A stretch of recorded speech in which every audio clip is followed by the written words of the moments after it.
আপনারা জানেন 2025 সালে সারা দেশে প্রায় 2 মাস ব্যাপী তারুণ্য উৎসব আয়োজিত হচ্ছে। আজ তারুণ্য উৎসবের আনুষ্ঠানিক সমাপ্তির দিন।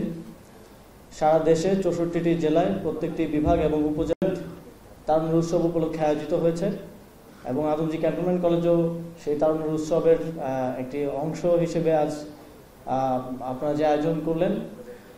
তারুণ্য উৎসব মূলত তারুণ্যের শক্তির ইতিবাচক এবং সৃজনশীল যেই প্রদর্শনী একে উদ্দেশ্য করেই তারুণ্য উৎসব ডিজাইন করা হয়েছে।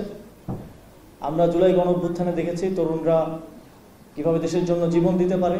তারুণ্য উৎসবের মাধ্যমে আমরা দেখানোর চেষ্টা করেছি যে তরুণরা দেশ গড়ায় তাদের সৃজনশীলতা, মেধা, যোগ্যতা এবং দক্ষতা দিয়ে কিভাবে অংশগ্রহণ করতে পারে। অন্তর্বর্তীকালীন সরকার তারুণ্যের শক্তিকে কাজে লাগাতে চায়। জুলাই গণঅভ্যুত্থানে যেই তারুণ্যের শক্তি আমরা দেখেছি, আমরা বিশ্বাস করি নতুন বাংলাদেশ বিনির্মাণে, সংস্কারে সেই তারুণ্যের শক্তির যদি সক্রিয় অংশগ্রহণ থাকে তাহলে বাংলাদেশ দীর্ঘ সময় এর সুফল ভোগ করবে। নিজেদেরকে দক্ষভাবে গড়ে তোলার মাধ্যমে, যোগ্যতা এবং সৃজনশীলতা দিয়ে এই যেই নতুন বাংলাদেশ বিনির্মাণের কথা আমরা বলছি, সেখানে আপনাদের সক্রিয় অংশগ্রহণ, আপনাদের সহযোগিতা এবং সমর্থন পাবো বলে আশাবাদ ব্যক্ত করছি।